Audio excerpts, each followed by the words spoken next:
4 astuces pour faire sortir l'eau coincée dans l'oreille. Bien que cela ne soit pas très agréable, faire sortir l'eau coincée dans l'oreille est essentiel pour éviter les problèmes d'éaudition, voire une infection. Nous nous sommes tous retrouvés un jour avec de l'eau de piscine ou de mer coincée dans l'oreille pour une raison ou une autre. C'est l'une des sensations les plus désagréables qui soit. L'oreille bourdonne et l'audition devient mauvaise. Comment faire sortir l'eau coincée dans l'oreille? Et le plus embêtant, c'est que faire sortir l'eau coincée dans l'oreille n'est pas chose facile. Vous devez néanmoins faire attention à la façon dont vous gérez la situation car toutes les méthodes pour éliminer cette eau résiduelle ne sont pas sûres. En fait, certains peuvent aggraver la situation. Quelques astuces pour faire sortir l'eau coincée dans l'oreille. Nombreuses sont les circonstances dans lesquelles nous pouvons nous retrouver avec de l'eau coincée dans l'oreille. Il est même possible qu'un peu de sueur se retrouve bloqué dans l'oreille lorsque nous utilisons des écouteurs.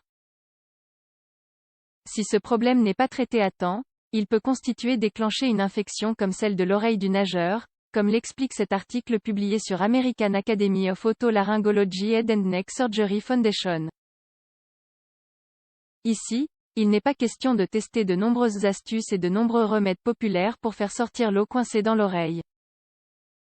Il est fondamental de s'y prendre de façon sûre afin d'éviter les lésions au niveau du canal auditif. Il faut, qui plus est, prendre plus de précautions si nous avons souffert d'un problème au niveau du tympan ou de toute autre partie de l'oreille.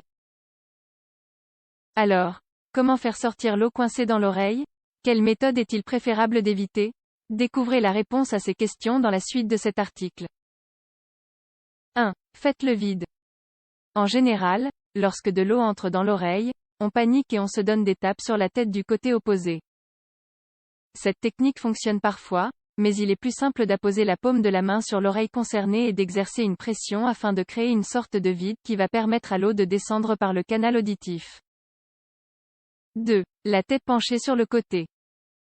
Il y a plusieurs façons de mettre en pratique ce conseil. Vous pouvez pencher la tête, puis donner des coups avec votre main sur la nuque ou sur l'autre oreille et ainsi faire en sorte que l'oreille bouchée se débouche. Si l'eau est vraiment descendue profondément, sautez sur place avec la tête penchée. La pression exercée par le seau expulsera l'eau. Petite astuce supplémentaire, vous pouvez tirer sur le lobe de l'oreille afin d'ouvrir davantage le conduit auditif. Cela facilitera l'expulsion de l'eau quelle que soit la méthode utilisée. 3. Se coucher sur le côté. Cette astuce est réellement efficace et très simple. Vous n'avez qu'à vous coucher sur le côté du corps où se trouve l'oreille affectée, et laisser la gravité faire le reste. Vous pouvez incliner la tête pour qu'elle soit parfaitement parallèle au lit.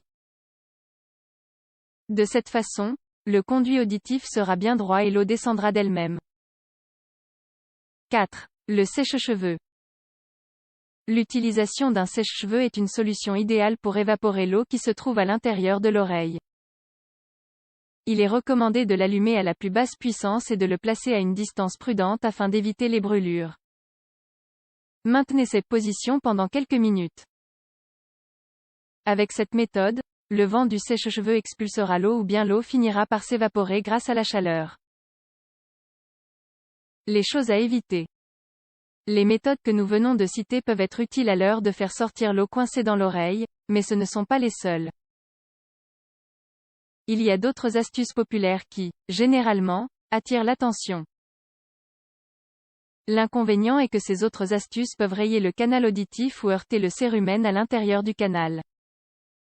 Par conséquent, le risque d'une infection est plus important. Les cotons-tiges. Loin d'aider à faire sortir l'eau coincée dans l'oreille, ils peuvent pousser le cérumen et la saleté à l'intérieur du canal auditif et provoquer ainsi une irritation, des désagréments et une infection. Les doigts ou des éléments spécifiques. Il n'est pas bon d'introduire le doigt ou l'ongle dans les oreilles. Évitez également les pinces ou autres objets similaires. La peau du canal auditif est délicate. Un mélange à base de peroxyde d'hydrogène et de vinaigre.